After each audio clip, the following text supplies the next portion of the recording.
tanpa disahkan pun dia, ya Kristen itu memang ya pengikut Kristus.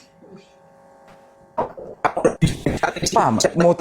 Mau tanpa disahkan 2001, 2000 sekian, mau gimana? Artinya mengikuti Tapi bisa Kristus itu adalah dibuktikan Bapak, Kristen. bukan cuma diucapkan saja ya Bapak, itu semua bisa dibuktikan apakah benar-benar Kristen atau bukan.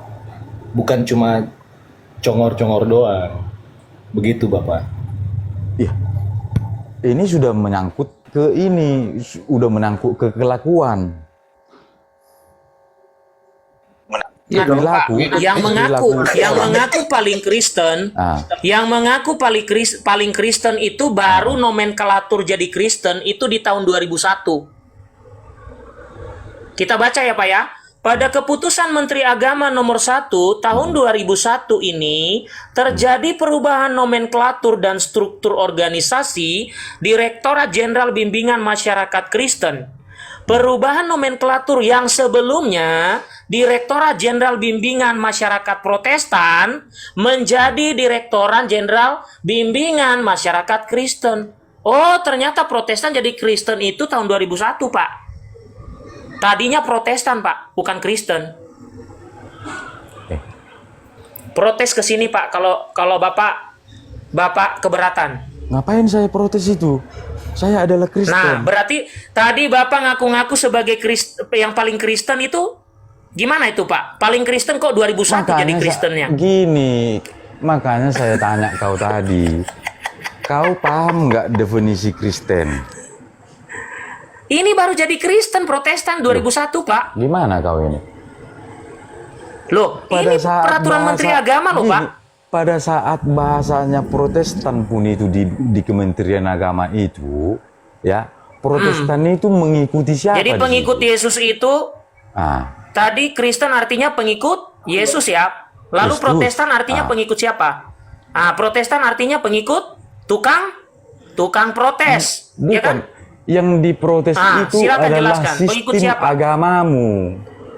Sistem atau Pengikut siapa kalau peraturan yang ada di dalam tukang Katolik protes kan?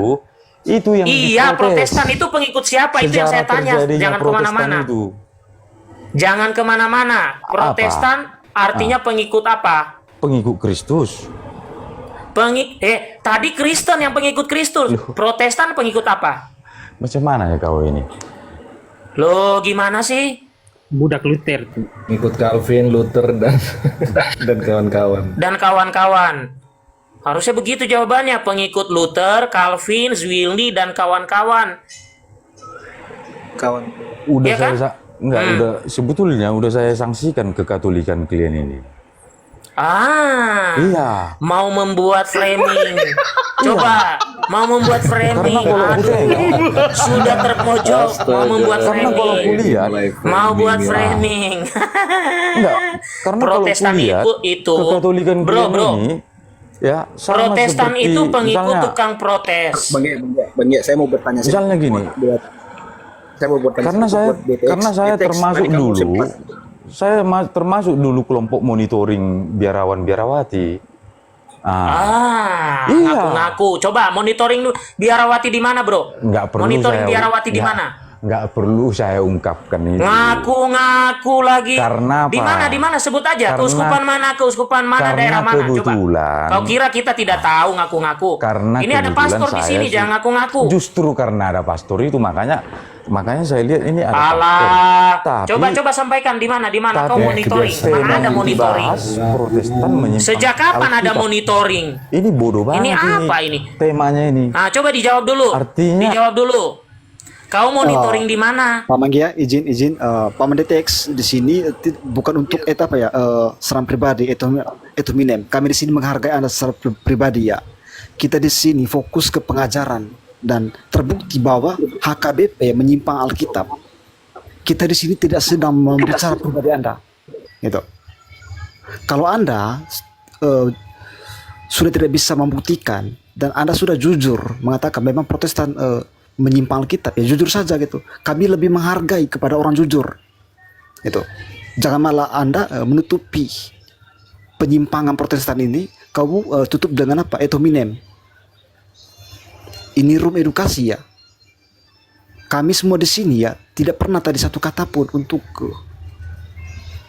merendahkan pribadi Anda di sini. Ya, sekali lagi saya mohon kepada Anda ya. Kalau sekali lagi nanti saya dengar untuk ad hominem ya, saya turunkan. Oke? Kalian coba mana? Ya, Saya juga masuk, bisa, Paman? ya silakan Paman Damai. Oke, silakan Paman ya, silakan. Oh, Frater aja duluan nggak apa-apa. Ada menampilkan data nggak apa-apa. Saya hanya menegaskan aja sih. Ya, oke, thank you. Ya, saya singkat aja. DTX, saya punya saran nih, Kalau memang kamu nggak bisa beli Alkitab, nih, saya punya yang lebih kecil. Alkitab saku namanya, nih ya. Ini Alkitab saku. Kalau mau yang agak gede nih,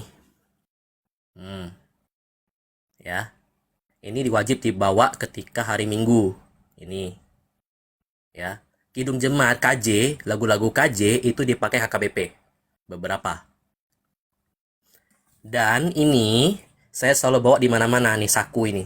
Alkitab saku namanya, yang mini, yang kecil. Kalau merasa ini masih mahal, saya nggak tahu lagi. Ini aja harganya nggak sampai 100.000. Nih ya, nih barang ini.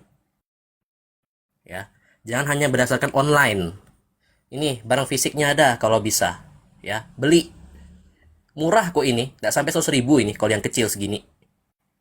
Ya, saran aja sih, saran aja. Oke, silakan Paman Damai, lanjut. Oke, Baik, terima kasih Prof ya. terima kasih. Ini Paman DTX masih bisa menyimak, Paman? Tes. Paman DTX. Yang Halo? dibisukan ini, kok dibisukan tadi? Kok dibisukan sih Bisa saya nyimak dari ya? tadi? Oke, izin Paman ya, tolong di-mute lagi. Sekedar menanggapi ya, Paman ya. Jadi minta tolong di-mute dulu, Paman. Oke, jadi begini ya. Dari awal saya coba menyimak dan pada bagian tertentu saya menangkap Paman benar-benar membawa gagasan pemahaman seputar Protestantisme itu seperti apa. Nah, kami pun di sini akhirnya kan menjelaskan Protestantisme itu seperti apa.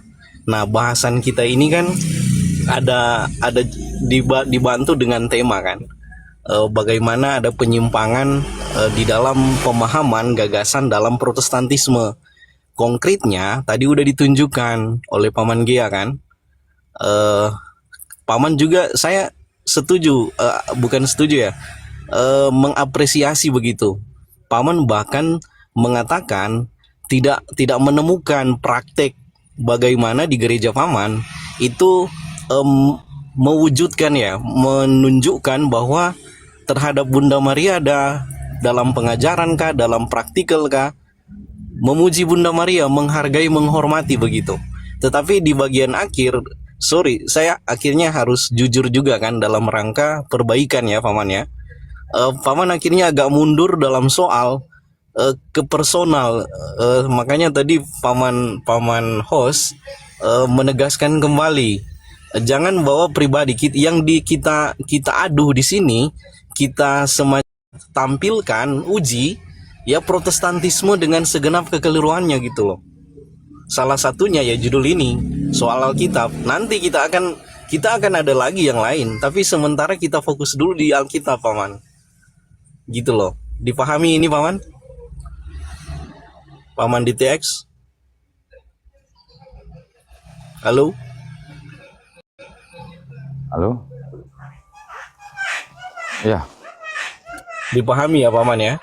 ya. Mari kita lanjut lagi ini. Silakan Paman host. Tunggu sebelum lanjut, biar saya tanggapi dulu bahasamu tadi ya.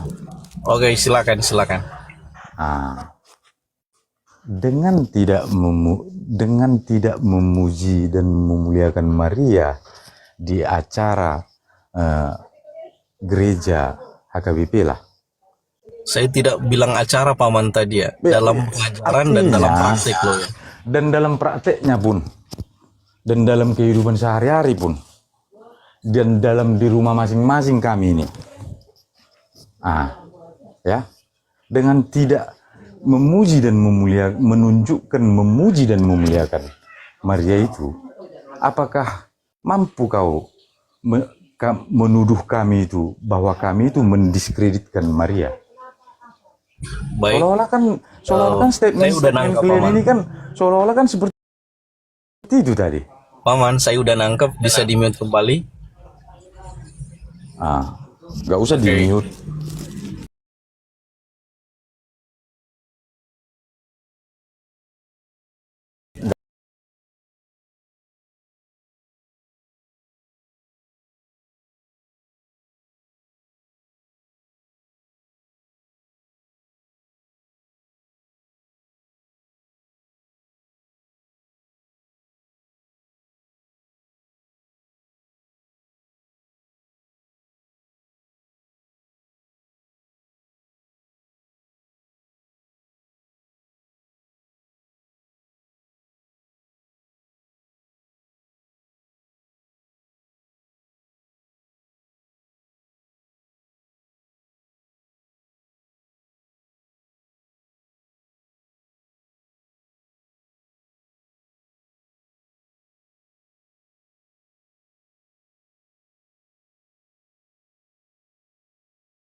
Karena 522.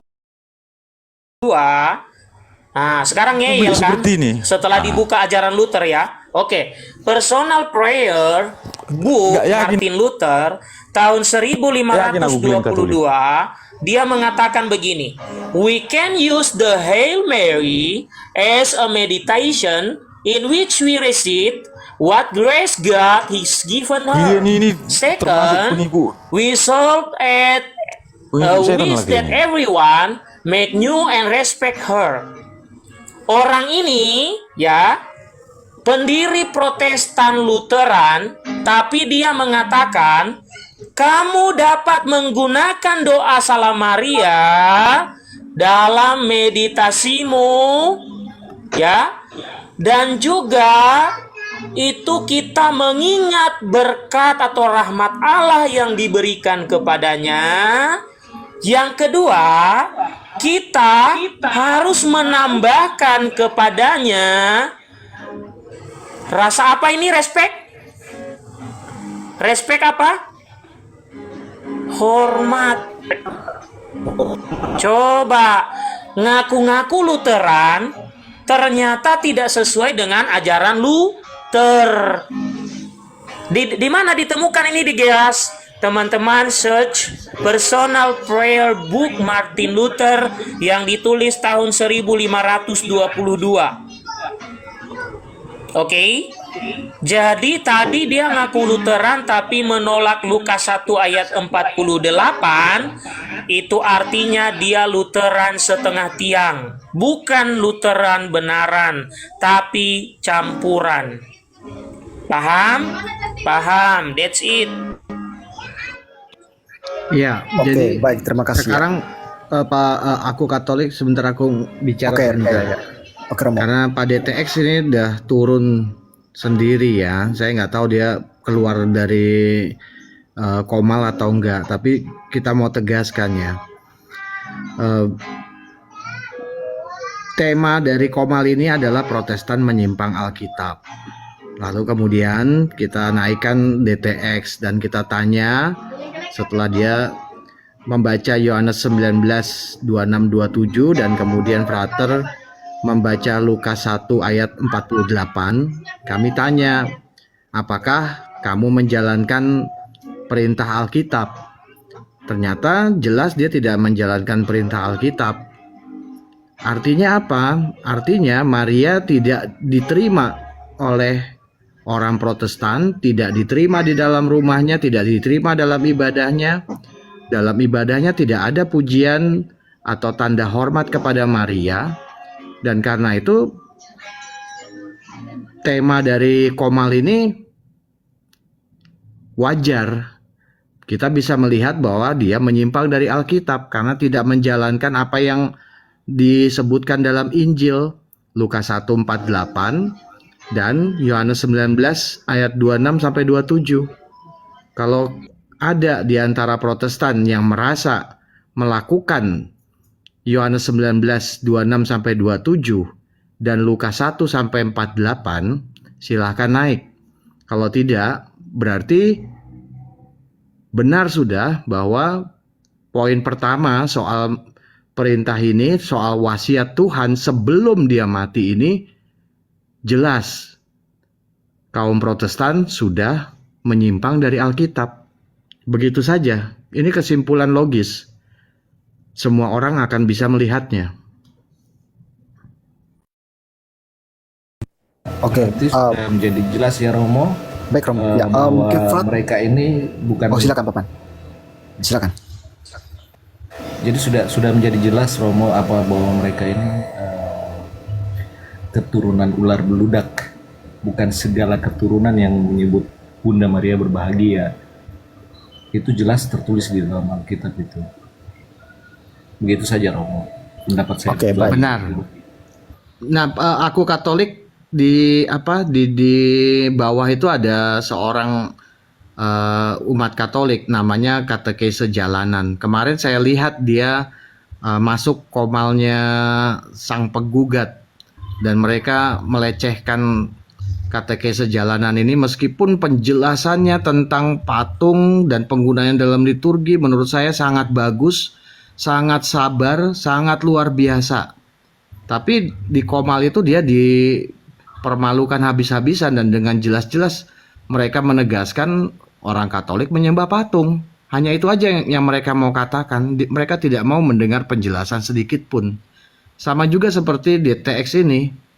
Setelah kemudian ditegaskan apakah ada pujian kepada Maria, penghormatan kepada Maria, apakah ada mereka menerima Maria di dalam rumahnya, dia sama sekali tidak mengatakan hal itu terjadi dalam kehidupan mereka. Maka menurut saya ya jelas, memang mereka tidak menghidupi Alkitab. Sesuatu yang bertolak belakang dari doktrin atau slogan-slogan mereka, sola scriptura, malahan mereka tidak menjalankan kitab suci. Itu kan parah. Oke, baik Romo. Terima kasih ya. Frat mungkin mau tambahkan? Oke, saya singkat aja ya. Tadi kan saya mintakan Lukas bab 1 ayat 42 sampai 45. Dia ketakutan untuk membaca itu karena Pak ada tulisan Ibu Tuhanku. Dia pelintir Ibu Yesus sampai 2 kali dia pelintir kan? Tuh. Karena dia takut mengatakan baca itu. Ayat yang Ibu Tuhanku tuh, dia takut untuk membaca itu. Mengapa kamu harus takut dengan Alkitab? Bukankah Alkitab adalah bukti nyata otentik yang sudah tertulis di situ? Mengapa kamu pelintir? Itulah kebiasaan mereka. Dan ditambah satu lagi, fakta ya. Ini ya, buku ini Alkitab dengan Kidung Jemaat ini dipakai oleh beberapa kalangan Protestan. Perhatikan. Ada satu lagu yang ditulis oleh Martin Luther tahun 1534, apa judulnya? KJ nomor 98. Jauh dari sorga datangku. Ada nama siapa di situ? Maria, perawan Maria di situ. Ya, bukan hanya Maria di situ, perawan Maria jelas tadi itu. Tuan Maria. Siapa yang nulis? Martin Luther. Ya. Apakah kau tidak yakin dengan buku ini? Frater, Ya, berarti perbedaannya Ibu Yesus sama Ibu Tuhan itu maksudnya gimana, Frater? Kan sama-sama Ibu Tuhan tuh. Saya Katolik, Frater. gini, Sintiul, dia tidak mau menyebut langsung. Dia takut menyebut itu tadi. Ibu Tuhanku, kan jelas di situ tulisannya, bukan Ibu Yesus. Iya, Ibu Tuhanku.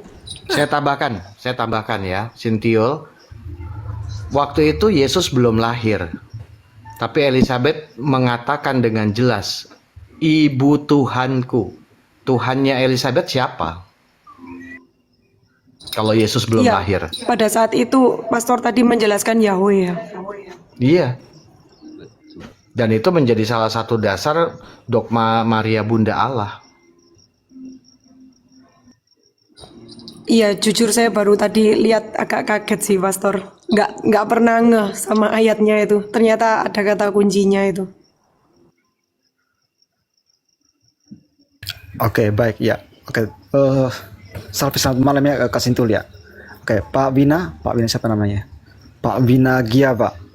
Halo Pak Bina. Halo, Ya, selamat malam Pak. selamat malam. Saya dari Protestan Jemaat Biasa. Iya, mohon maaf sebelum Pak, kalau boleh tahu dari gereja mana Pak? Gereja apa? BNKP, BNKP. dengan HKBP. Oh, dari Nias ya Pak? Kebetulan kan istriku Katolik, abang iparku katekis, paciku lektor di Caritas Sugaunas ya, Kecamatan Belematua, di Nias Kepausan Sibolga kalau nggak salah. Keuskupan. Cuman Saya orang Nias juga, Bang. Keuskupan Oh, maksudnya, ya. Bang. Keuskupan Sibolga. Keuskupan Sibolga, betul kan? Nah, Ya. Nah, semenjak saya merantau di Pekanbaru, saya ikutin terus apa aja yang dekat di situ gereja. Saya ikut daripada nggak beribadah. Lebih baik saya bergereja kan gitu. Jadi memang pernah saya baca di mana itu? Tadi Markus, tadi Matius ya. Kata Elizabeth ada di situ, terpujilah Maria, entah apalah, pokoknya itulah. terpujilah engkau di antara semua perempuan. Iya betul. Diberkatilah engkau di antara semua perempuan. Iya, betul. Karena malaikat di situ mengasih tahu kepada Maria, pergilah kepada sanak saudaramu, entah bibinya entah mungkin istrinya Zakaria kalau nggak salah ya. Iya, betul. Iya kan. Ya. Nah, jadi selama saya jadi Protestan ini, saya juga kan mengamati terus ini Bunda Maria ini. Kan setiap kalau ada yang meninggal, Bunda Maria doakanlah kami pada waktu kami meninggal gitu ya. Jadi nggak ada di Doakanlah Alkitab. kami. Nggak ada di Alkitab itu, saya cari. Nah, Ada, Bang. kalau memang Coba kalau dibuka. Ada, Bang. Coba dibuka, Wahyu. Ya, saya jawab langsung, Bang, supaya nggak terlalu banyak. Coba dulu. Tadi Abang mempersoalkan, ya. Bukan Abang mempersoal. mempersoalkan doakanlah kami yang berdosa ini sekarang dan waktu kami mati. Abang coba buka Wahyu 8 ayat 4. Saya ingat tuh Wahyu 8 ya. Oke lah. Oke. Ayat Saya 4. kan belajar di situ. Ngapain saya berdebat? Sudah saya bilang saya ingin Iya, belajar. makanya saya beritahu Abang karena Abang kan belum tahu nih, bertanya. Kata Abang kan tidak ada di Alkitab. Saya beritahukan kan Wahyu 8 ayat 4. Abang ada Alkitab nggak? Kita baca sama-sama. Alkitab bahasa Nias tadi di luar aku ini. Anak-anak main gitar di dalam. Bahasa Nias nggak apa-apa. Saya mengerti bahasa Nias. Ya, silakan. Oke. Silakan. Saya ambil dulu. Oh iya ya, Ambil dulu ya. siap. Oke, Teman-teman, mantap ini. mohon maaf dulu ya. Saya mau mengajari teman-temanku dari daerahku dulu sebentar. Enak ini. Yahobu Pak Yahobu Yahoo. Oke. Wahyu 8. Kita baca Pak. Wahyu 8 Ya. ayat 4. Dulu masih Ya. Sama ini kacawalu ayat 3 Pak. Oke. Ya, silakan Pak. Dibaca. Babai miyawa jipo kumoyo ada fonene wangade ni hani amoni moroi badanga malaika ada funalo walangi. Sudah. Bada mege aniha zangadre bada mege. Bani baso moda haniha. Ibal baru melini basuku meriawa balik sama kai tato. Ba ayat tidak so mege. Haniha zangadre da ezi mi walangi ni ohe malaika. Sebentar wai, bamai miyawa. Jipo kumoyo ada fonene wangade ni hani amoni. Nihani Amoni bahasa Indonesianya para Orang kudus. Iya. Orang kudus. Bunda Maria itu orang kudus atau bukan? Ya udah jelas orang kudus lah. Nah, makanya di doa Salam Maria tadi doakanlah kami yang berdosa ini. Karena apa? Doanya itu dibawa oleh malaikat kepada Allah. Sudah menangkap? Itu sudah menangkap. Jadi bisa Siap. saya Lanjut Bang. bantahkan. Karena kan ada dalam firman Tuhan. Orang meninggal tidak bisa berbuat apa-apa lagi. Di situ orang Protestan ini kami berkeras jadinya. Kan Maria sudah mati. Tapi begini Bang. Kalau kita itu mengikuti Tuhan orang-orang hidup atau Tuhan orang-orang mati Bang? Ya, jelas orang hidup, Tuhan orang hidup. Berarti yang meninggal di dalam Tuhan itu mati total atau hidup Bang? Kalau orang mati total, ya matilah, dikubur. Oke, berarti kita Coba. tidak mengikuti Tuhan orang-orang hidup dong Bang kalau begitu. Berarti Tuhan orang-orang mati berarti. Jadi Abang milih yang mana nih? Tunggu dulu. Tuhan orang-orang hidup. Tuhan Yesus bilang gini Bang, akulah kebangkitan dan hidup, barang siapa wafat di dalam aku, ia tetap hidup walaupun ia sudah mati. Tunggu dulu. Salah tadi apa tanggapanku? Oke. Karena Abang bilang tadi kan kamu mengikuti saya salah menyimak tadi, mengikuti. Oke, siap. Kan itu tadi. Saya kan Siap, apa? Bang. Bukan Siap, perdebatan saya ini ya, mau curi pengalaman di sini. Oh iya, Mana yang lebih saya baik? tahu lah Bang, saya tahu Bang. Ya lanjut Bang. Kalau orang kita kan nggak mau itu perdebatan, itu nggak suka. Oke, ya. Jadi Bang, orang yang mati di dalam Kristus itu tetap hidup Bang, walaupun Iya, sudah betul, mati. betul. Yang mati itu Walaupun dia mati, yang mati betul. hanya tubuhnya Bang. Yang mati hanya rohnya tubuhnya Bang. Rohnya hidup. Jadi Bunda Maria yang mati tadi masih hidup nggak Pak? Bang. Rohnya hidup, Pak. Berarti betul lah itu. Nah, Padahal berarti tidak waktu mati total Bang. Tunggu dulu. Waktu bapakku meninggal kan pastor seperti ini doanya. Semua orang kudus yang meninggal yang ada di dalam surga doakanlah bapak ini. Berarti benar lah. Iya, ajaran Katolik benar Bang. Kan di Wahyu 8 tadi kan Bang? Aduh, sedangkan Petrus, Paulus, semua kan rasul-rasul Tuhan, kan rohnya itu hidup loh. Betul sekali Bang. Wah ini saya suka nih Aduh. Abang nih. Tepat. Kenapa? Aduh, kalau kayak gini kita betul. Nggak salah itu dibilang apa itu? Patris Romo apa itu? Romo Patris itu. Hah, benar. Walaupun dia mati, tetapi tetap dia hidup. Aduh, kenapa pemaparan ini salah? Aduh. Jadi pemaparan di Protestan malah berbeda ya Bang ya? Bukan itu yang di apa? Itu tradisi itu katanya. Itulah tradisi dulu Yahudi. Kan itu Protestan. Padahal di Alkitab ada tuh Bang. Berarti kurang teliti ini.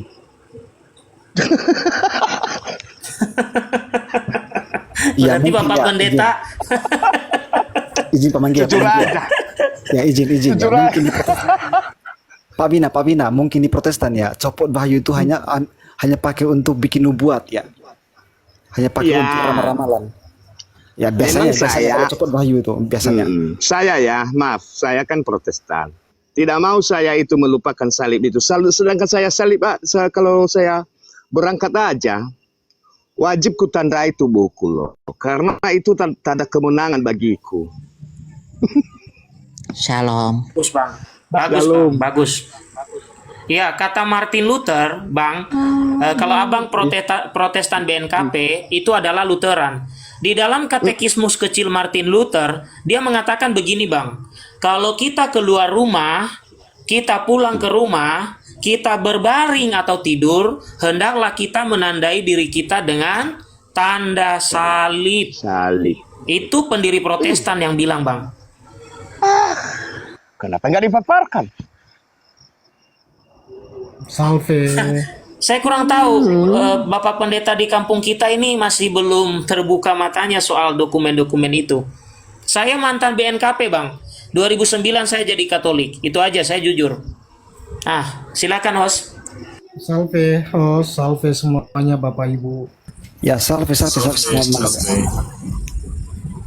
Boleh berkomentar sedikit ya untuk Pak Wina ini, kebetulan dari daerah saya juga ya terinspirasi apa yang disampaikan beliau.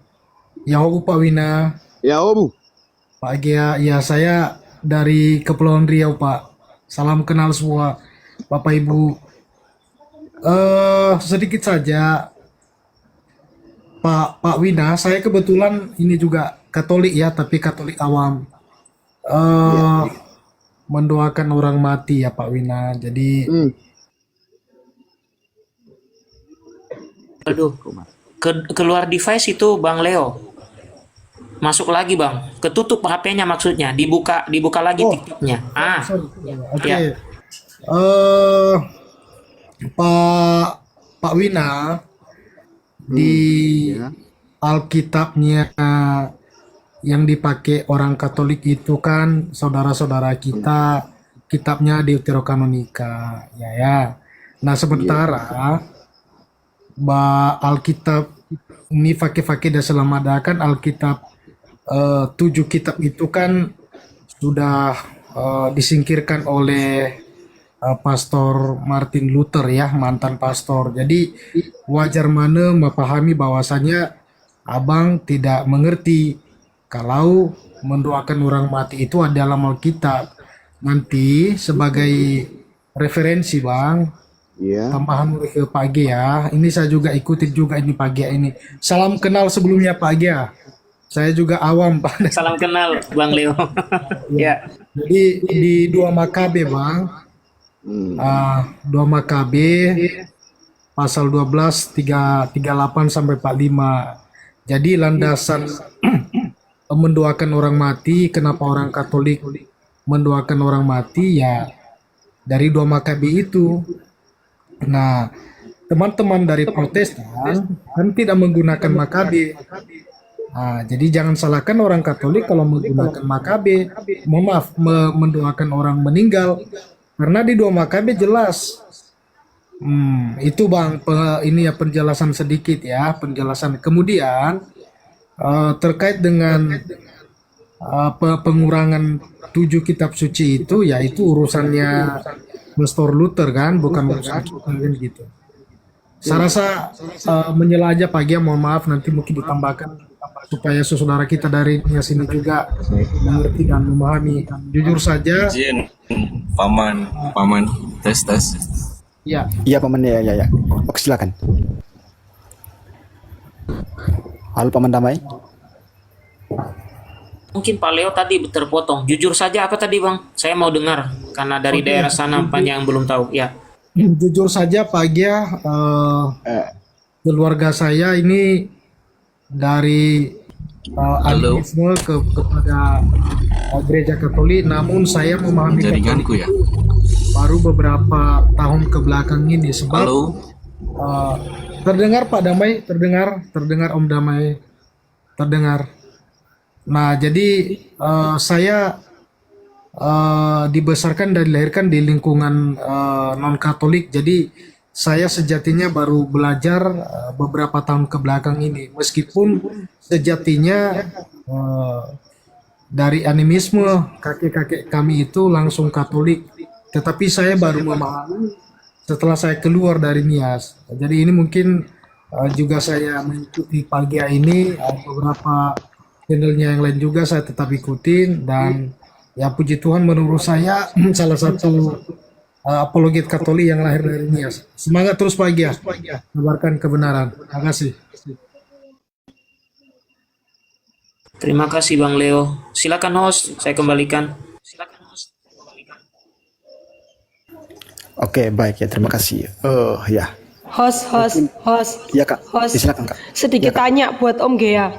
Bang Gea, berarti sebelum tahun 2001 itu alirannya itu namanya Protestan. Jadi setelah 2001 baru mereka menyebut dirinya itu Kristen gitu ya Om Gea ya? Iya, itu nomenklatur Kak. Jadi di kementerian itu dulu itu ada 2 bimas. Satu bimas Kristen Katolik, satu bimas Protestan. Nah, ada kebingungan di pemerintahan karena mereka bingung, kok Protestan tapi kok mirip-mirip dengan Katolik. Nah, maka kemudian diajukan supaya diganti nomenklaturnya, bukan lagi Kristen Protestan tapi Kristen. Maka Undang-Undang Dasar nih ya, saya tunjukkan supaya saya nanti tidak dikatakan ini.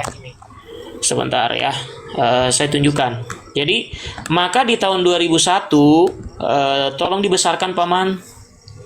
Kita kembali dulu ke tadi nomenklatur. Ini ya, saya ambil dari sini Kementerian Agama RI Ditjen Bimas Kristen. Jadi di sini dikatakan begini. Pada keputusan Menteri Agama nomor 1, waduh, tertutup ini Bang. Oke. Nomor 1 tahun 2001 ini terjadi perubahan nomenklatur dan struktur organisasi Direktorat Jenderal Bimbingan Masyarakat Kristen. Perubahan nomenklatur yang sebelumnya Direktorat Jenderal Bimbingan Masyarakat Protestan dalam kurung ini, setelah nanti ini nih. Ini nih.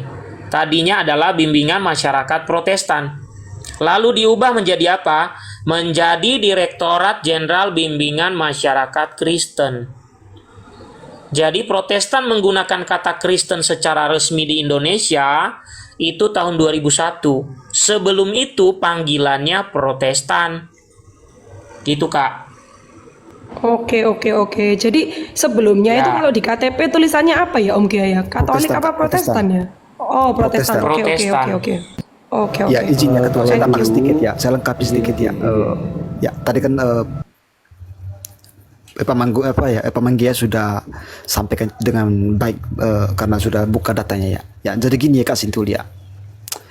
Kenapa dalam nomenklatur tahun 2001 itu diubah gitu? Karena kita tahu lah gitu, di Protestan kan banyak sekte itu, ya kan? Banyak sekte. Nah, sebelum tahun 2001 pemerintah pusing dalam mengadministrasi itu untuk Protestan itu. Misalnya ya, ada sekte yang tidak mau izin jangan bilang pemerintah pusing. Alasannya apa bilang pusing? Bentar dulu, ini fakta loh. Anda Dengar dulu bro, dengar. Nanti Anda bantah, ya, oke? Nanti Anda bantah, oke? Oke, biar saya dulu bicara, oke? Ya, karena pemerintah pusing dalam mengadministrasi itu. Iya, Karena dasarmu bilang pemerintah pusing apa, bro? dengar dulu, saya sampaikan ini dulu. Ya, pemerintah pusing karena ada sekte Protestan yang Kacau. Masa sih ada sopan santun, Pak? Bapak datang-datang nggak ada salam, nggak ada hujan, langsung ngomong gitu. ya, Aduh. oke. Ada sekte Protestan yang tidak mau disebut sebagai Protestan, atau sebaliknya. Ada sekte Protestan yang tidak mengakui sekte lain adalah sebagai Protestan. Misalnya ada Saksi Yehova, ada Adventis, mereka nggak mau disebut Protestan tuh. Maka pemerintah kewalahan dalam hal ini. Nah, bagaimana cara pemerintah untuk menyatukan mereka semua ini? Maka pada tahun 2001 pemerintah minta KWI, yaitu Katolik, untuk duduk di satu meja yang sama gitu, mencari solusi gitu. Maka waktu itu berkat kedewasaan dan kerendahan hati ya gereja Katolik, maka waktu itu gereja Katolik membolehkan, kami dari Katolik mengusulkan agar semua sekte Protestan ini dijadikan satu gitu, ya kan? Dijadikan satu dengan payung hukum Kristen, Bimas Dijen Kristen itu, maka disatukan dengan kata Kristen ini gitu. Itu di dalamnya ada HKBP, ada Pentakosta, ada Karismatik, ada Adventis, ada Saksi Yehova. Itu. Maka kita lihat hari ini itu semua yang disebut denom ya, host ya. Iya, semua di Indonesia ya kurang lebih 400 sekte Protestan itu. Yang punya denominasi itu yang punya denominasi sebanyak 324 dan milik pribadi ya atau usaha dagang UD itu. Itu sebanyak kurang lebih ya 76 itu. Jadi total keseluruhan sekte itu ada 400 sekte itu.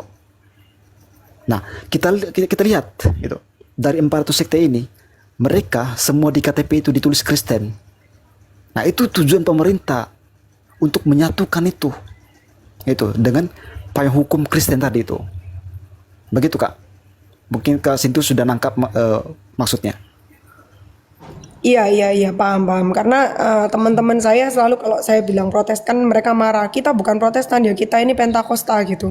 Ternyata itu juga sama ya, denom ya. Mohon Itu izin dia. Pak Aos, Pak Gia ini mungkin dinaikkan aja itu tadi pulau eksotik itu mungkin membantah juga. Nggak apa-apa kita dengarkan juga argumentasi beliau mana tahu ada hal yang ini.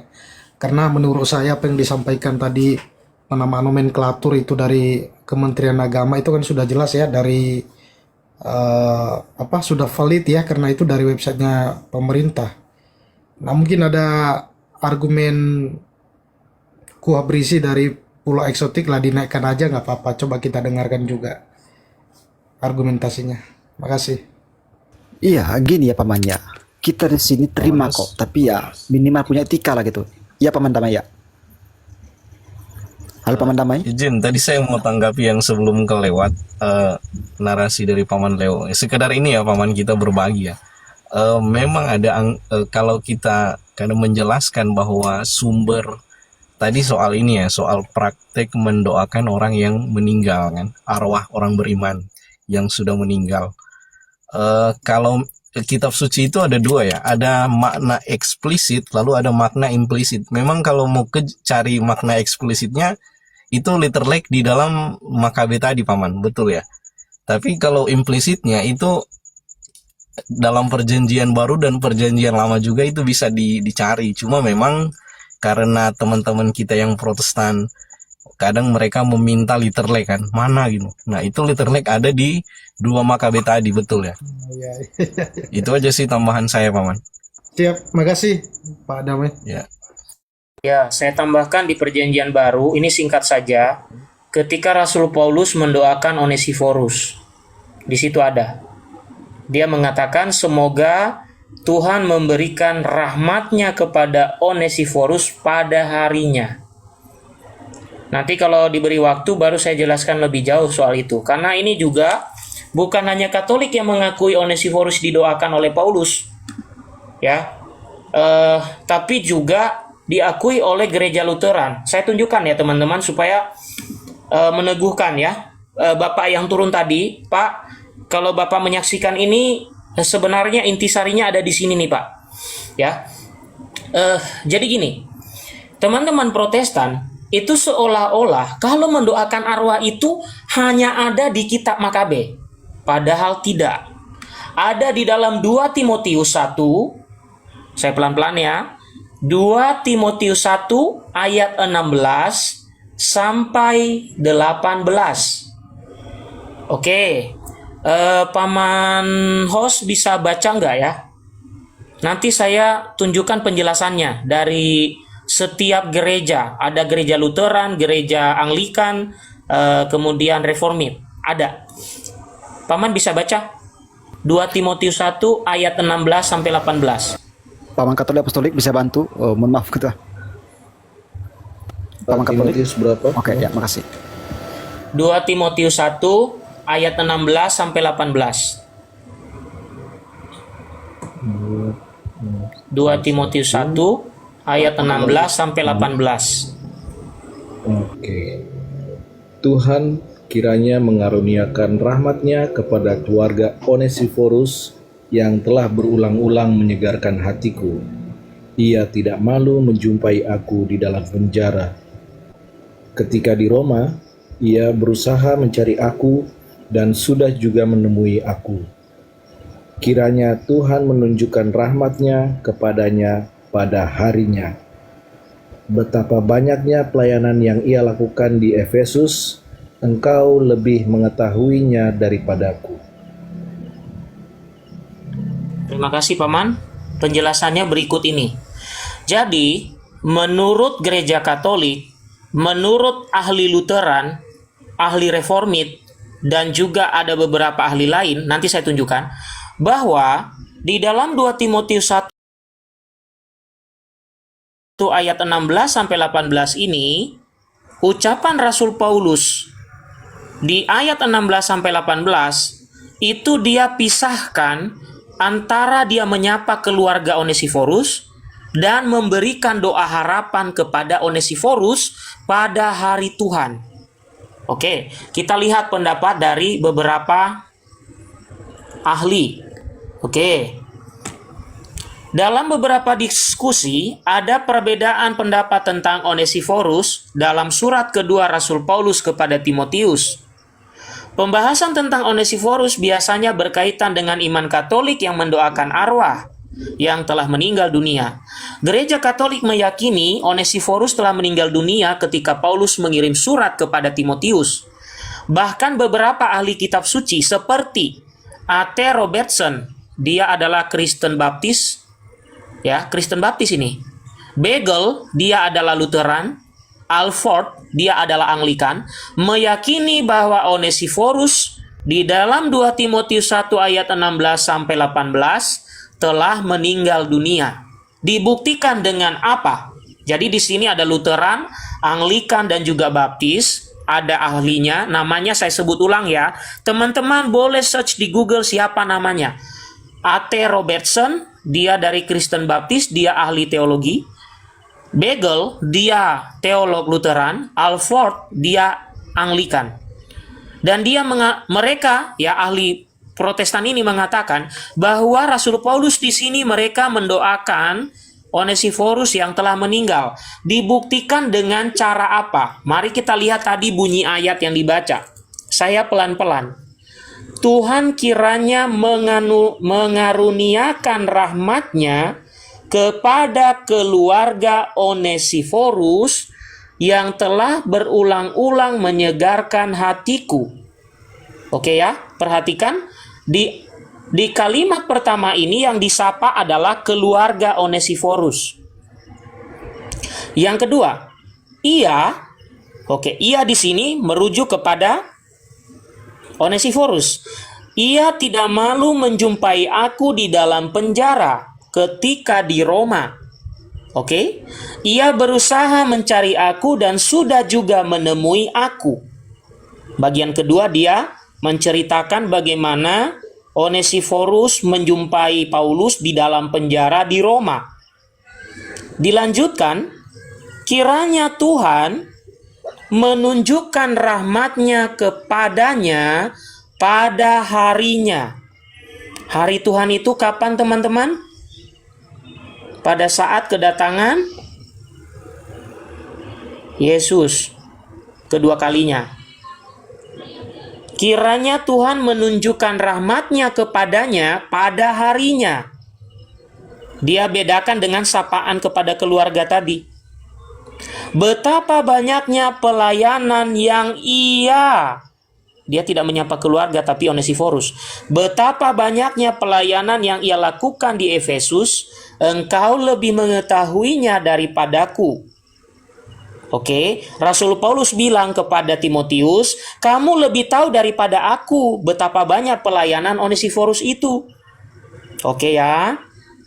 Nah, apa pendapat dari ahli-ahli tadi? Saya percepat. Ya. Ada satu namanya Markus Dodds dari gereja Protestan Free Church. Di sini dia mengatakan, ini menunjukkan bahwa kata harinya itu adalah hari penghakiman terakhir.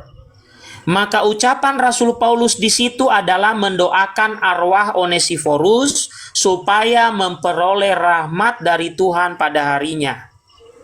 Oke? Sudah, yang mengatakan multitafsir, kamu naik, bantah tulisan Bagel dari Lutheran, bantah A.T. Carson dari Robertson dari Baptis, dan juga dari Anglikan Alford. Jadi jangan hanya omong di bawah sana itu. Jadi kamu naik, kamu bantah. Itu yang saya suka. Kalau ngomong di bawah, kamu jadi bani typing aja. Oke, itu dari saya. Nanti kalau ada yang bantah, saya tunjukkan tulisannya Bagel dari Lutheran, A.T. Robertson dari Protestan Baptis, kemudian Alford dari Anglikan. Oke, silakan host, saya kembalikan untuk menguatkan tadi itu barisan bagian itu. Iya, saya mau sedikit izin menambahkan ya, Paman. Izin ya. Bahkan bukan cuma Rasul Paulus saja yang mendoakan orang meninggal ya. Kristus sendiri pun mendoakan Lazarus kepada Bapaknya untuk bisa membangkitkan Lazarus. Kalau ayatnya saya kurang hafal, coba mungkin di Yohanes 11 ya. Kalau ada teman-teman yang ingin menambahkan. Yohanes 11 41 sampai 44.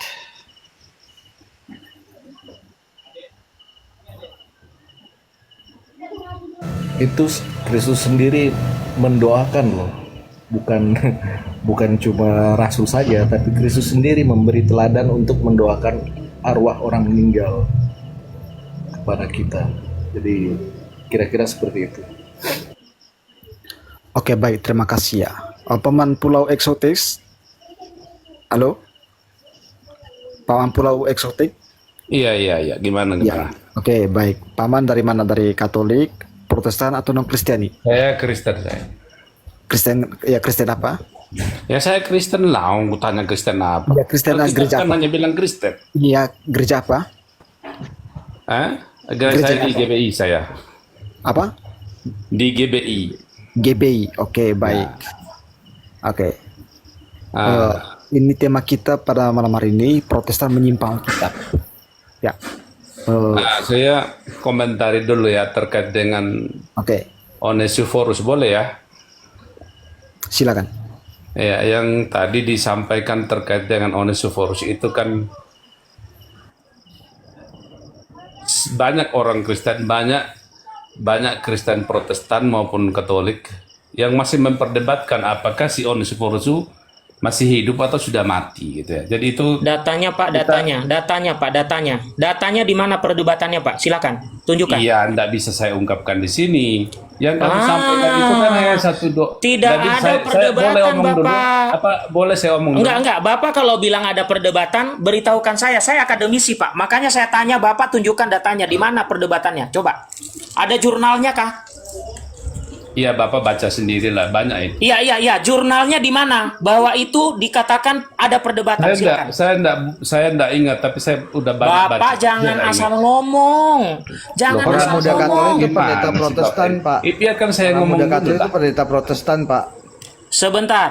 Ketika Anda tidak jujur dari ucapan pertama Anda, maka kau kena sendiri. Silakan Bapak buktikan satu jurnal atau buku perdebatan mengenai topik yang sama. Bapak sebut saja bukunya. Saya tidak muluk-muluk. Sebut judul bukunya, Pak. Kalau memang tentang Onesiphorus diperdebatkan, bukunya judulnya apa? Karena tadi Bagel dari Luther, ya, A.T. Robertson dari Baptis, Alford dari Anglikan, itu tidak ada perdebatan. Silakan Bapak kasih buktinya. Ada perdebatan tentang itu, silakan. Ditunggu, Pak, jangan kabur. Di sini ngomong akademis. Saya enggak kabur, saya ngomong, tapi kalau dipotong-potong ngapain?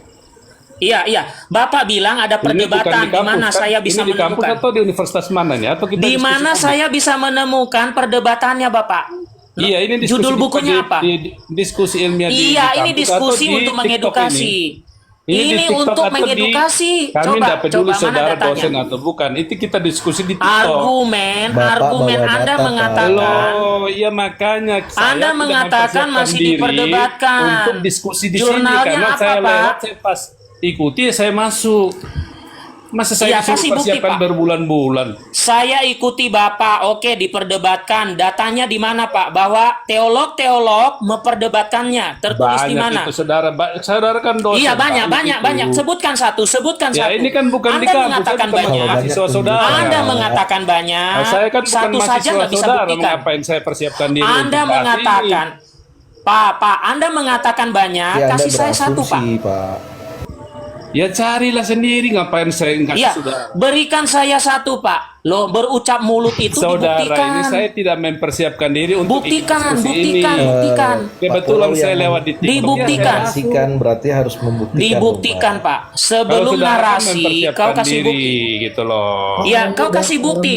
Loh, tadi dia udah Anda sampaikan, ngomong diperdebatkan. Di mana Nah, saya lewat dokumennya, di Pak? TikTok, saya lihat ya saya dimasukin kan. Berarti Bapak Ngapain saya Bapak persiapin diri? nipu. Berarti Bapak menipu. Tidak Loh, ada menipu data. apa? berasumsi saja tanpa Kasihan. tanpa Kalau data. tidak menipu, datanya mana, Pak?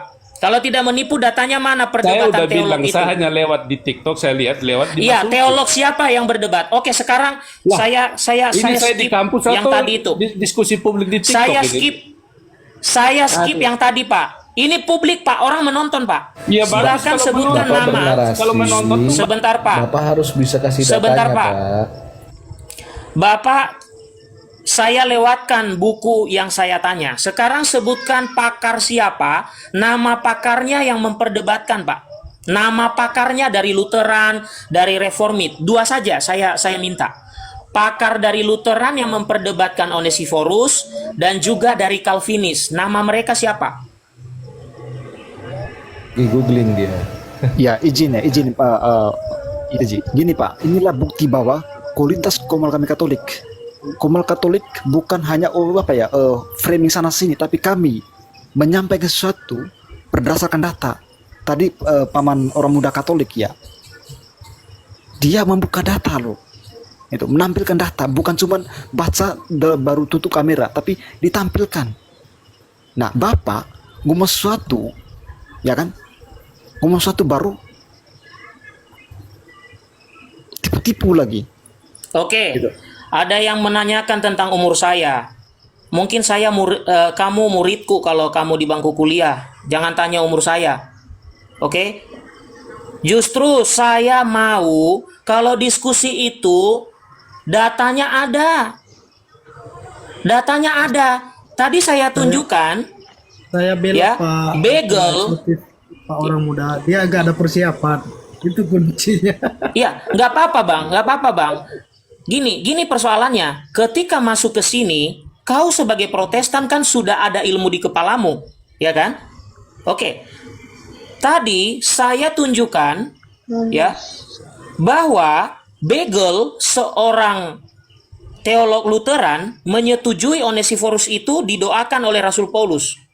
Oke? Yang kedua, Alford ya dari Anglikan juga setuju. Yang ketiga, A.T. Robertson dari Gereja Baptis juga setuju. Dia mengatakan diperdebatkan. Nah, saya tanya, ada di jurnal atau buku apa mereka memperdebatkan? Coba. Karena tadi sudah saya sebutkan itu teolog yang saya sebutkan itu. Mungkin saya salah? Tampilin dong. Atau sebutkan saja namanya. Pakarnya siapa Pak yang memperdebatkan? Pakarnya siapa? James White misalnya? Kau pikir saya tidak tahu teolog-teolog di Protestan yang suka berdebat itu di luar negeri? Bapak mau mengatakan James White atau siapa? James White itu dia dari Calvinis kalau nggak salah. Ayo Pak, tokohnya namanya siapa Pak? Karena Bapak sendiri kan yang mengutarakan dan itu harus dipertanggungjawabkan. Dia sedang Oke, cari, kita tunggu. sedang cari itu dia, sedang cari data dari Dari Google. data di Google. Iya, izin Pak Paman dan Romo ya. Saya mau sampaikan ini ya, teman-teman yang di bawah. Inilah bukti bahwa komunitas kita Katolik apa ya, bukan cuma omon-omon itu. Kita di sini tidak mau memframing sembarang gitu.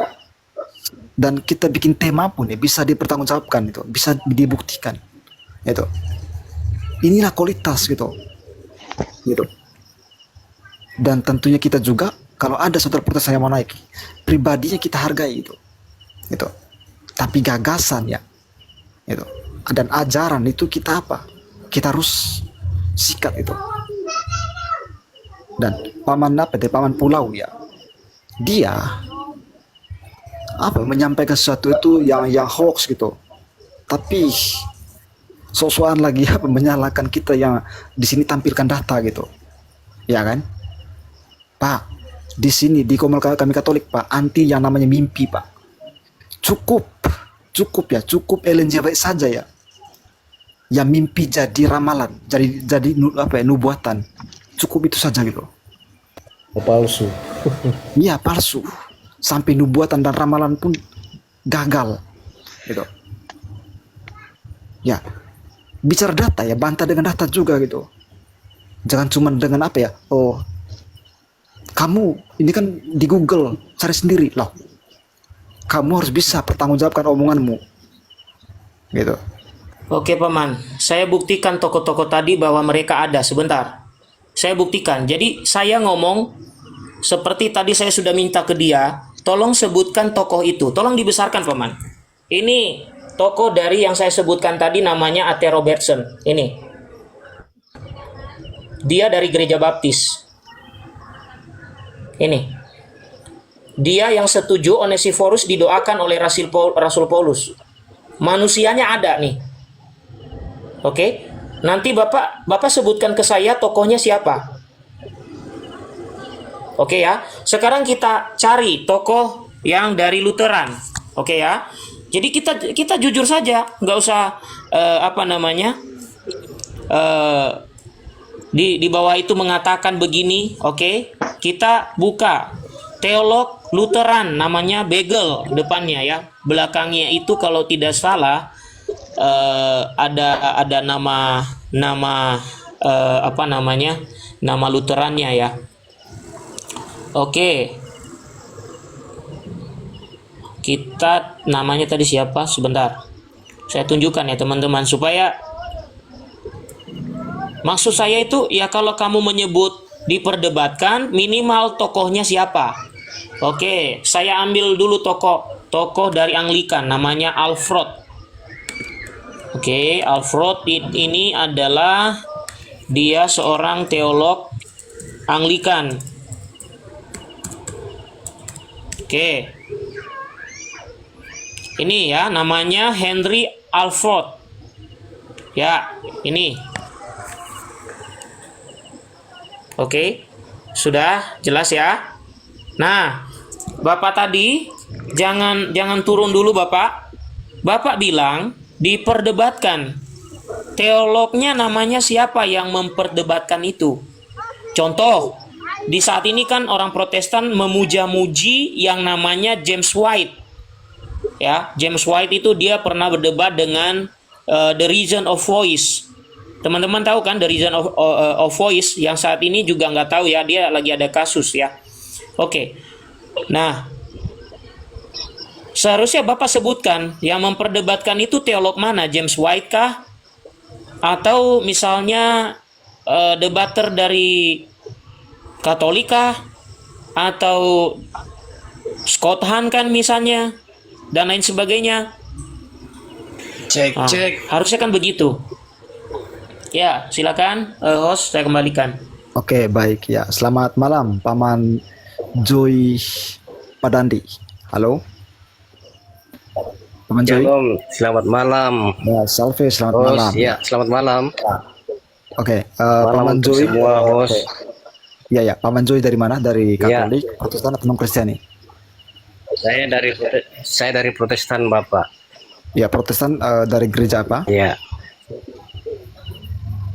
Saya Halo? kebetulan dari Gereja Toraja. Dari Protestan. Gereja Toraja, Bapak. Baik. Oke, baik Iya. ya. Oh, Iya. Oke, baik. Tema kita pada tema Iya. kita malam ini ya, oke. Protestan menyimpang kitab ya. Yang Iya, ada pertanyaan ini mengenai tema ini, silakan. Ya, sebelumnya saya mau sampaikan bahwa saya ini kebenaran saudara-saudara saya dari Bapak semuanya Katolik.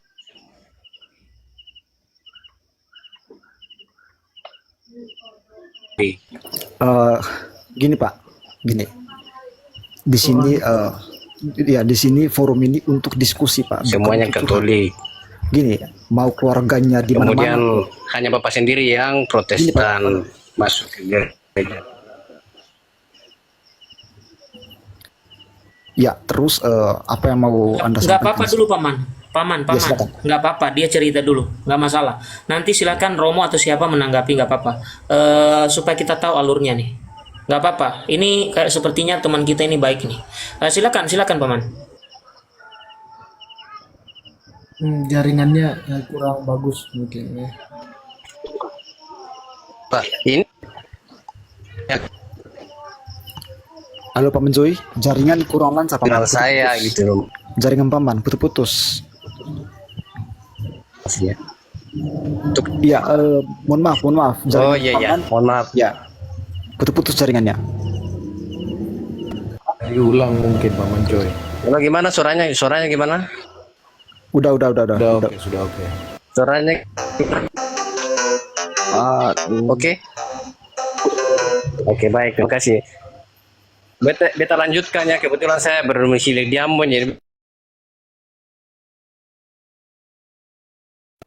Hilang lagi suaranya. Hilang lagi Paman. Om Joy hilang suaranya.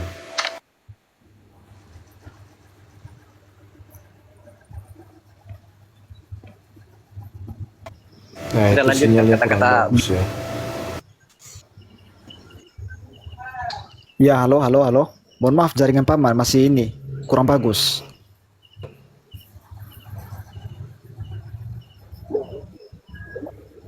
Halo Pak Menjoy. Paman, mohon maaf ya, kalau bisa turun dulu, perbaiki dulu jaringannya. Mohon maaf. Halo Pak Menjoy. Halo Pak Menjoy. Mungkin alihkan Aduh. ke yang ya Paman. Paman Jaringannya hancur nih. Iya Paman. Jaringannya kurang bagus. sekarang Sebentar. Adrian, saya sudah kenal dengan Pastor Paroki Kalvari. Jadi ketika saya berbicara di sini dia sudah tahu. Jangan Anda di bawah yang ngatur. Anda bilang saya tidak sopan, tidak apa. Sudah tahu kan? Kalau dari tadi pastor berbicara ya saya diam saja. Kamu kemana aja dari tadi? Tadi pastor berbicara saya diam. Ketika diberi kesempatan ke saya bicara ya saya habiskan sampai tuntas. Kalau Anda keberatan, silakan Anda tunjukkan kesopanan Anda. Silakan. Ya. Saya mungkin lebih dekat dengan pastor di sini, Pastor Paroki Kalvari daripada Anda. Kok Anda malah seenaknya mengatakan ini dan itu? Nggak usah tonton kalau Anda katakan saya tidak sopan. Tidak sopan dari mana dari tadi? Saya tidak menyerang pribadi. Saya menjelaskan sesuai ajaran gereja. Pastor ada di sini. Kalau apa yang saya ajarkan itu salah, bisa dikoreksi langsung. Dari tadi pastor tidak ngoreksi saya. Silakan Anda naik. Oh, Anda Protestan toh. Oh, pantas. Ya, oke. Anda Protestan. Pantas. Karena benih-benih tukang protesnya masih ada soalnya. Ya, silakan naik, kita diskusi. Saya mau tahu kesopanan Anda itu sampai mana. Palingan seperti tadi. Kalau sudah terpojok, tantrum, ya kan, nyerang pribadi. Seperti itulah ciri khas Protestan itu begitu. Silakan host. Ya, oke, baik ya. Untuk yang di bawah ya. Gini ya, Bapak Ibu semua ya, Romo di sini hadir juga di dalam room ini ya. Tapi Romo di sini lebih ke apa ya? Lebih ke mengawasi apa ya? Mengawasi kita gitu. Dan Romo dia hanya menambahkan saja gitu. Dan Romo ketika ada ya dari kita yang mungkin ya sedikit keliru gitu, nanti Romo yang luruskan itu. Itu Romo di sini gitu. Ya mungkin Romo ada komentar dari Romo, silakan Romo. Ya, saya lihat bagaimana kemudian tema ini mau dijalankan. Jadi kalau saya fokus pada tema. Temanya kan Protestan menyimpang Alkitab. Ini pasti terkait dengan berbagai macam hal yang menjadi apa ya? Hal-hal yang seringkali disampaikan kepada orang Katolik yang tidak baca Alkitab, atau disampaikan orang Katolik itu berdoa kepada Maria itu tidak Alkitabiah. Lalu kesalahpahaman tentang orang Katolik yang menyembah patung. Ya, padahal orang Katolik itu membuat dan menyusun Alkitab. Bagaimana mungkin orang yang menyusun Alkitab nggak tahu apa yang dia susun? Pasti ada persoalan dengan Alkitab yang dibaca itu. Barangkali orang-orang yang menuduh itu tidak benar-benar membaca Alkitab. Makanya kemudian host ini membuat tema Protestan menyimpang dari Alkitab. Karena memang kenyataannya demikian ya. Saya uraikan satu contoh paling pembuka tadi. Salah satu contoh misalnya tentang wasiat Yesus kepada muridnya, menerima Maria sebagai ibunya dan menerima Maria di dalam rumah muridnya. Apakah itu dilakukan oleh orang-orang Protestan? Kalau nggak dilakukan, bukankah itu menyimpang dari Alkitab? Lalu dalam Lukas 1:48, Maria dalam Injil Lukas itu disampaikan meyakinkan bahwa setiap keturunan akan menyebut dia berbahagia. Berarti ada undangan untuk menghormati Maria. Nah, sekarang tingkah penghormatan terhadap Maria yang dilakukan oleh pengikut-pengikut Kristus yang tidak tergabung dalam gereja itu apa? Sampaikan aja, oh saya mendoakan salam Maria. Oke. Tinggal mengajarkannya kepada anak-anak dan kepada teman-temannya di dalam gereja tersebut supaya gereja itu juga memuji Maria, menghormati Maria seperti yang disampaikan dalam Lukas 1:48. Kalau tidak ada tingkah laku itu kan berarti jelas bahwa ada penyimpangan terhadap Alkitab, ada pengabaian terhadap Maria sesuai dengan apa yang disampaikan oleh Alkitab. Begitu aja. Sesederhana itu baru satu poin. Nah, poin kedua tadi yang disampaikan oleh orang muda Katolik terkait dengan mendoakan orang meninggal. Dan itu baru diambil dari tingkah doa Rasul Paulus loh. Kalau nanti ada yang komentar, oh cuman Onesiphorus doang yang didoakan. Sekarang saya punya sesuatu yang lebih mengerikan lagi. Yesus dalam Yohanes 11 ayat 41 sampai 44 itu pergi ke makamnya Lazarus, dan Lazarus itu orang yang sudah berhari-hari mati. Lalu dia berdoa kepada Bapa untuk menunjukkan kepada orang-orang yang hadir di situ kuasanya atas orang-orang yang sudah mati selama berhari-hari. Apakah kita nggak mau mengikuti teladan Tuhan kita Yesus Kristus? Padahal menurut orang-orang Yahudi, mendekati mayat, mendekati jenazah itu haram. Itu najis. Kan Anda tahu sendiri dari cerita tentang orang Samaria yang baik hati. Tapi ini Yesus malahan datang ke makamnya, mendatangi orang yang sudah berhari-hari mati. Itu najis itu untuk orang Yahudi. Nah, sekarang apakah orang-orang Protestan ini melakukan apa yang Yesus lakukan? Mendoakan orang-orang yang sudah mati berhari-hari? Ataukah malahan membuat tafsiran sendiri terhadap Alkitab dan menolak mendoakan orang-orang yang sudah mati? Jadi ini soal Onesiphorus ini baru satu bagian. Kalau kemudian masih ada perdebatan panjang, ada Injil lain. Tuh kedua. Yang ketiga, apakah Anda percaya bahwa orang-orang yang meninggal dunia itu mati? Ataukah Anda percaya bahwa orang-orang yang beriman kepada Tuhan itu terus hidup? Dan karena mereka terus hidup, kita bisa mohon doa mereka. Anda percaya gak sama hal itu? Karena itu persis ditanyakan Yesus ketika dia menyampaikan hal itu kepada Marta loh. Kalau Anda nggak percaya, berarti Anda menyimpang dari Alkitab. Begitu, sesederhana itu. Itu dalam kitab suci. Kami nggak mau berlari lebih jauh daripada Alkitab. Kecuali Anda ngotot, maka kemudian orang muda Katolik akan kemudian menyampaikan dengan jelas soal ketegasan ayat Alkitab itu. Kalau nggak ngotot dan nggak ngeyel, pasti orang muda Katolik tidak perlu menunjukkan data-data dan dokumen-dokumen dari para tokoh-tokoh Protestan. Begitu aja. Kita bicara soal Alkitab dan kita mau menegaskan segala ilusi dan halusinasi yang disampaikan oleh pendeta-pendeta Protestan tentang orang Katolik dari Alkitab yang sama-sama kita baca. Demikian, host, silakan. Ya, saya mungkin mau menanggapi Romo. Mas, itu nanti mohon ditanggapi itu freedom ya, freedom Lazarus itu dibangkitkan bukan Iya, menguatkan. Mungkin nanti itu nanti saya mau Pak tanggapi orang Om. muda Katolik. Terima kasih. Iya, itu saya mau tanggapi itu Om. Itu Freedom mengatakan Lazarus itu dibangkitkan bukan mendoakan roh-roh.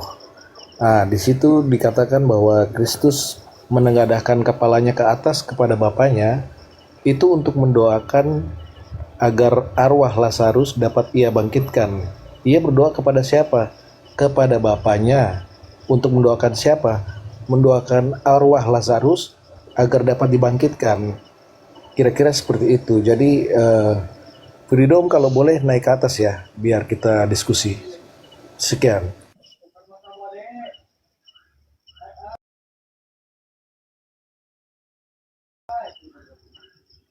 Ya, oke, baik ya. Freedom. Saya tambahkan, Paman. Ya, Freedom, kamu naik. Kita baca di sini, apakah benar Yesus tidak berdoa terlebih dahulu sebelum Lazarus bangkit? Nih, saya tunjukkan padamu, di mana Protestan itu suka mempreteli, suka memelintir isi Alkitab. Coba dia bilang, Yesus tidak berdoa. Lazarus itu sudah meninggal berapa hari? Coba di sini, coba kita baca. Ya, ini untuk membuktikan saja bahwa orang Protestan itu suka sekali, ya, nyerempet kemana-mana. Ya, oke, kita baca. Ada seorang yang sedang sakit, namanya Lazarus dari Betania, kampung Maria dan saudaranya, Marta. Ya, saudaranya Marta. Maria ialah perempuan yang pernah meminyaki kaki Tuhan dengan minyak wangi dan yang menyekanya dengan rambutnya. Lazarus yang sakit itu adalah saudaranya. Kedua perempuan itu pun mengirim kabar kepada Yesus, "Tuhan, dia yang engkau kasihi sakit." Ketika Yesus mendengar kabar itu, ia berkata, "Penyakit itu tidak akan membawa kematian, tetapi ia akan menyatakan kemuliaan Allah, supaya melalui penyakit itu anak Allah dimuliakan." Oke, kita lanjut kepada bagaimana Lazarus sudah meninggal berapa hari baru Yesus datang. Oke. Saya langsung ke ayat. Karena itu Yesus berkata dengan terus terang, "Lazarus sudah mati." Di ayat 14. Ini ya, ayat 14. Karena itu Yesus berkata dengan terus terang, "Lazarus sudah mati. Namun aku bersuka cita, aku tidak hadir pada waktu itu, sebab itu demi kebaikanmu supaya kamu dapat percaya. Mari kita pergi sekarang kepadanya." Lalu Thomas yang disebut Didimus berkata kepada teman-temannya, yaitu murid-murid yang lain, "Mari kita pergi juga untuk mati bersama dia." Nah, di sini dikatakan,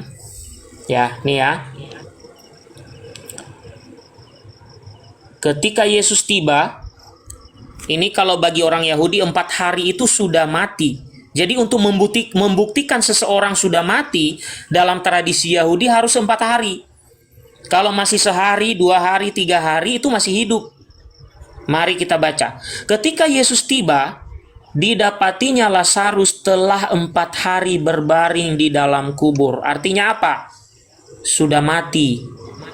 Kenapa 4 hari? Kenapa 3? Kenapa enggak 3? Dalam tradisi Yahudi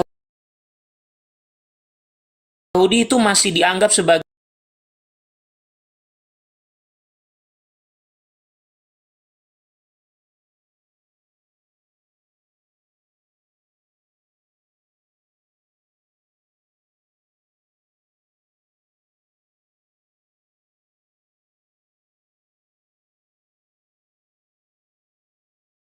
dia sudah berbau,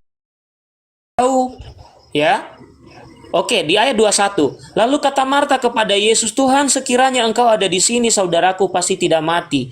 Namun sekarang pun aku tahu bahwa Allah akan memberikan kepadamu segala sesuatu yang engkau minta kepadanya." Kata Yesus kepada Marta, "Saudaramu akan bangkit." Kata Marta kepadanya, "Aku tahu bahwa ia akan bangkit pada waktu orang-orang bangkit pada akhir zaman." Jawab Yesus kepadanya, "Akulah kebangkitan dan hidup. Siapa yang percaya kepadaku, ia akan hidup walaupun ia sudah mati." Ini bertentangan dengan keyakinan Protestan yang mengatakan kalau sudah mati ya mati aja, nggak ada hubungan lagi. Ya, padahal Yesus bilang yang mati di dalam dia tetap hidup. Kita lanjut. Dan setiap orang yang hidup dan yang percaya kepadaku tidak akan mati selama-lamanya. Masa Yesus bilang tidak akan mati selama-lamanya untuk pengikutnya? Kenapa kok Protestan bilang mati ya sudah lupakan saja, nggak perlu diingat-ingat, nggak perlu didoakan. Wong dia hidup kok makanya didoakan? Kita lanjut. "Percayakah engkau akan hal itu?" Jawab Marta, "Ya Tuhan, aku percaya bahwa engkaulah Mesias anak Allah yang datang ke dalam dunia." Sesudah berkata demikian, ia pergi memanggil saudaranya Maria dan berbisik kepadanya, "Guru ada di sana dan memanggil engkau." Nah, mari kita lihat, apakah Tuhan Yesus tiba-tiba tidak melakukan apapun langsung dia bangkitkan? Dia ternyata melakukan sesuatu, yaitu apa? Di ayat 39 bukti bahwa dia sudah berbau ya teman-teman. Dikatakan begini. Kata Yesus, "Angkat batu itu." Marta, saudara orang yang meninggal itu berkata, "Tuhan, ia sudah berbau." Sudah meninggal dong. Sudah berbau, ya kan? Sudah berbau, didoakan oleh Tuhan Yesus bangkit, ya. Jawab Yesus, "Bukankah sudah kukatakan kepadamu, jikalau engkau percaya, engkau akan melihat kemuliaan Allah?" Lalu kata Yesus, Bagaimana dia membangkitkan Lazarus? Sekonyong-konyong gitu? Enggak, dia mengatakan apa di sini? Ayat 41. Mereka pun mengangkat batu itu, lalu Yesus menengadah ke langit. Dia begini guys, kayak imam Katolik kalau berdoa, tangannya begini. Imam Katolik kalau berdoa tangannya begini atau agak lebar. Tahu kan menengadah? Berdoa. Oke? Oke.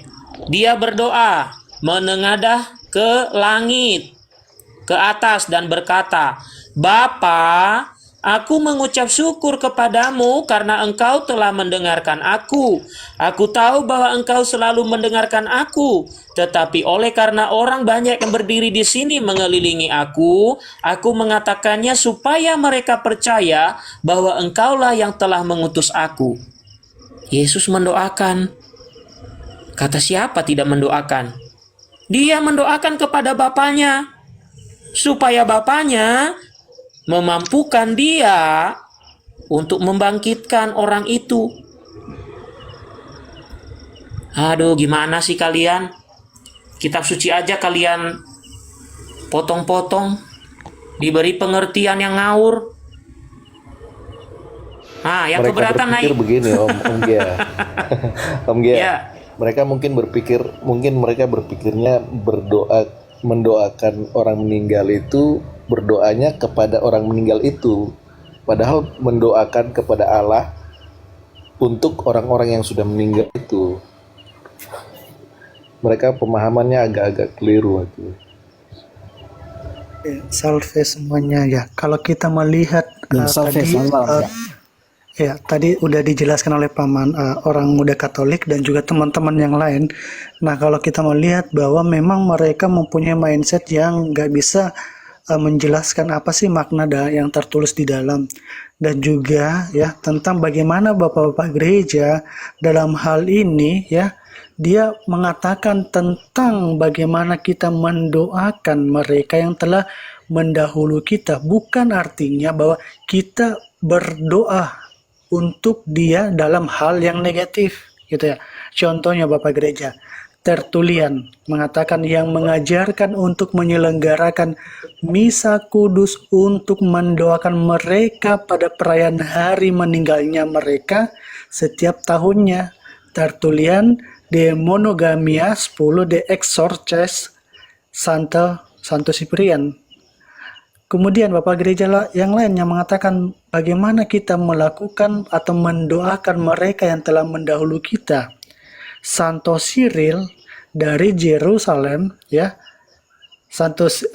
mengatakan bahwa dalam pengajarannya tentang Ekaristi memasukkan doa-doa untuk jiwa orang-orang yang sudah meninggal dalam bukunya Santo Cyprian ya, bab 5 dan 9. Kemudian Bapak Gereja yang lain mengatakan Yohanes Krisostomos dan Santo Agustinus mengajarkan bahwa para beriman dapat mendoakan jiwa orang-orang yang meninggal dengan mengadakan derma. Dalam bukunya Santo Yohanes Krisostomos homili 3 dan 4 dan Santo Agustinus 110 dan Sermo 172.2 dan 2. Nah, karena hal mendoakan jiwa-jiwa orang yang sudah meninggal telah diajarkan dalam kitab suci dan telah dilakukan oleh gereja sejak awal mula, jangan harap ajaran bidat Protestantisme abad ke-16 bisa melihat bagaimana gereja awal mula yang tentunya telah melakukan hal demikian